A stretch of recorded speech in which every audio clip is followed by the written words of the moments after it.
नमस्कार, मैं सृष्टि शर्मा अपने चैनल में आप सभी का स्वागत करती हूँ। आज हम बात करते हैं, अगर जातक के कुंडली में सूर्य कमज़ोर है तो उसे क्या करना चाहिए।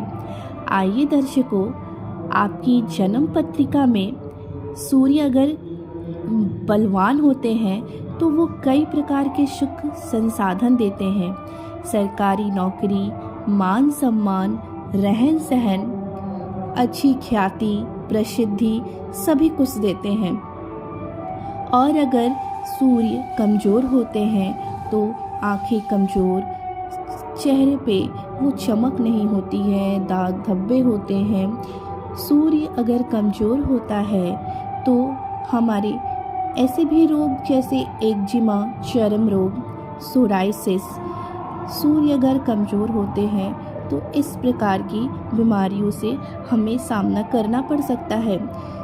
आइए हम बात करते हैं कि सूर्य भगवान को प्रसन्न करने के लिए किन बीज मंत्रों का हम प्रयोग कर सकते हैं। सबसे पहले सूर्य भगवान के बीज मंत्र हम ओम लगाकर पढ़ सकते हैं, जैसे ओम ह्रीं सूर्याय नमः, ओम गृण सूर्याय नमः। कई प्रकार के मंत्र हैं, जैसे हम केवल अगर गायत्री मंत्र भी पढ़े सूर्य भगवान के सामने खड़े होकर के तो वो भी बहुत अच्छा लाभ देता है। एक बात का ध्यान रखें, प्रातः काल को सुबह अगर समय न मिले तो सूर्य अस्त से 1 घंटे पहले प्रातः काल में करते हैं सूर्य भगवान को अगर हम जल देते हैं तो उसका लाभ मिलता है। लेकिन बहुत सारे लोग, जैसे उनकी रूटीन अलग है, सुबह वो समय से नहीं उठ पाते हैं, रात में अगर वो जॉब करते हैं तो वो सूर्य भगवान को सूर्य अस्त होने से 1 घंटे पहले भी जल दे सकते हैं। और सूर्य भगवान को जल देते समय हमें तांबे के पात्र से जल देना चाहिए और उसमें हमें लाल रंग की कुछ पंखुड़ी, लाल चंदन घिस के मिलाना चाहिए, थोड़ा सा अक्षत और थोड़ा सा उसमें लाल चंदन मिलाना चाहिए। और ध्यान रखना चाहिए कि हमारे जो भी जल हम सूर्य भगवान को अर्पित कर रहे हैं वो ज़मीन पर न गिरे। अगर हमें जल देना है तो हमें कोशिश करनी चाहिए या तो हम गमले में दें या तो किसी की तांबे के पात्र में हमें जल देना चाहिए। छत के कॉर्नर में खड़े होकर गमले में जल दे सकते हैं। बहुत लोगों की आंखों में जो भी समस्याएं होती हैं तो इसके लिए सूर्य भगवान को जब जल दे उस समय जल में निहारे, इससे आंखों की समस्याएं खत्म होंगी।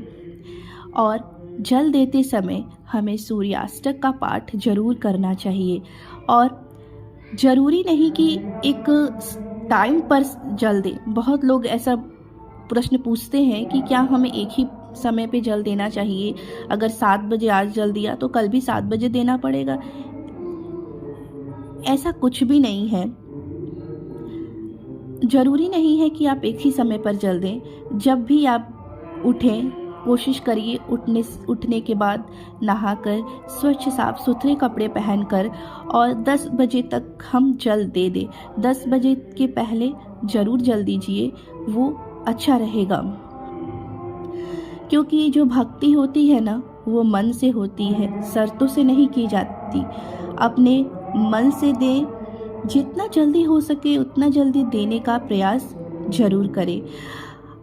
हम बहुत सारे लोगों की समस्याएं होती हैं कि हम तो छत पे नहीं जा सकते, हम तो एक छोटे से घर में रहते हैं, हम कहाँ से सूर्य भगवान को जल दें, हमें जाना नहीं है छत पे या ऐसी जगह पे जहाँ हम सूर्य भगवान को नहीं पहुँच सकते हैं जल देने के लिए। तो हमें क्या करना है कि अपने घर के पूर्व दिशा की तरफ मुँह करके हम सूर्य भगवान को किसी पात्र में जल दे सकते हैं और फिर उस जल को गमले में डाल सकते हैं। अगर बहुत लोगों के सूर्य कमज़ोर होते हैं तो उनके लिए एक और भी उपाय वो ये कर सकते हैं कि सूर्य यंत्र स्थापित कर सकते हैं। सूर्य यंत्र स्थापित करने के लिए हमें सूर्य यंत्र को भोजपत्र पे रख करके धूप बत्ती यज्ञ हवन करवाने के पश्चात हम वहाँ बैठकर आदित्य हृदय स्तोत्र का पाठ कर सकते हैं, जिससे हमें बहुत अच्छे लाभ मिलेंगे, क्योंकि सूर्य जो है वो हमारे प्राण है। बहुत लोगों की जन्म पत्रिका नहीं होती, तो हम कैसे जाने कि हमारे सूर्य कैसे है। इसके लिए हम अपने हथेली से देख सकते हैं कि जो हमारे रिंग फिंगर है वहाँ पे पर्वत कितना उठा है हमारे रिंग फिंगर के नीचे। इससे भी हम पता कर सकते हैं कि हमारे सूर्य कितने बलवान हैं, क्योंकि अगर रिंग पर्वत के नीचे हम देखते हैं तो वहाँ आपको वहाँ की स्थिति आपको उभरी हुई दिखेगी, जिससे हम पता कर सकते हैं कि हमारे सूर्य बलवान हैं। पता है दोस्तों, अगर हमारे सूर्य बलवान होते हैं तो हमें पद प्रतिष्ठा, दोस्तों में, रिश्तेदारों में बहुत बहुत अच्छी जगह मिल पाती है। सूर्य की वजह से हमारे ऑरा बहुत मजबूत होती है, बहुत तेज होता है, जिससे लोग आकर्षित होते हैं, लोग आपसे मिलना चाहेंगे, बैठना चाहेंगे, आपके पास आके आपसे बातें करना चाहेंगे। और बहुत सारी ऐसी भी समस्याएं लोगों की होती हैं कि जिससे उनकी दाम्पत्य जीवन सुखी नहीं है, उनके लॉज से रिलेशनशिप अच्छी नहीं है, तो वो सूर्य भगवान को जल दे करके उसमें स्टेबल्स कर सकते हैं, उसमें वो अपने रिश्तों में मजबूती ला सकते हैं। और आगे हम बात करते हैं कि बहुत सारे लोगों के ये प्रश्न होते हैं कि हम 11 बज गए लेकिन सूर्य भगवान तो दिख ही नहीं रहे हैं, ऐसी स्थिति में क्या करें। देखिए, हवा कभी दिखता है क्या? हवा को तो देख नहीं सकते, महसूस कर सकते हैं। उसी प्रकार हम ये भी देख सकते हैं कि घर में हमारे रोशनी तो आ रही है ना। सुबह उठने के बाद हम ज़रूर से ये वहम न रखते हुए कि सूर्य भगवान दिख रहे हैं या नहीं दिख रहे हैं, हमें ज़रूर से जल अर्पित करना चाहिए और पूर्व दिशा की तरफ मुख करके एक पात्र में हम जल चढ़ा सकते हैं। बस ध्यान रखें कि बहुत सारे लोग जल तो चढ़ाते हैं, बट वहाँ से कई लोग गुजरते भी हैं, जिससे कि हम पैर पड़ जाते हैं उस जल पे। तो ध्यान रखना है दोस्तों कि हमारे जो भी जल है वहाँ पे जो सूर्य भगवान को हमने अर्पित किया है वो पैर से ना पड़े। कोशिश करिए कि उसे पात्र में रखें, उस जल को पात्र में रखें और फिर गमले में डाल दें उस जल को। अगर आपको सूर्य भगवान को अर्घ्य देने के विषय में मेरी जानकारी अच्छी लगी तो प्लीज़ मेरे चैनल को शेयर, सब्सक्राइब और कमेंट ज़रूर करिएगा, क्योंकि अगर कोई प्रत्यक्ष दिखता है तो यही देव है हमारे सूर्य देव, और सूर्य देव तो हमारे प्राण हैं। प्रातः सूर्य देव के दर्शन करने से भी बहुत अच्छा लाभ मिलता है। इससे भी हम अपने सूर्य को बलवान कर सकते हैं।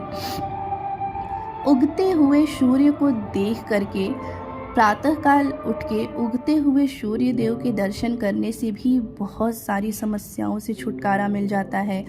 कितनी भी बाधाएं आती हों, या विवाह बाधा हो, धन का अभाव हो, संतान प्राप्ति विवाद हो, तो सूर्य भगवान को जल देने से सारी समस्याओं से छुटकारा मिलता है।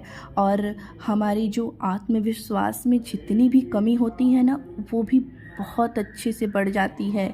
हम जीवन के हर क्षेत्र में सफलता प्राप्त करते हैं। आइए प्यारे दर्शकों, आप सभी को सूर्य भगवान पर की कृपा आप सभी पे बरसती रहे। आप लोग खुश रहें, स्वस्थ रहें और अपना ख्याल रखें। आगे फिर मिलते रहेंगे, तब तक के लिए धन्यवाद।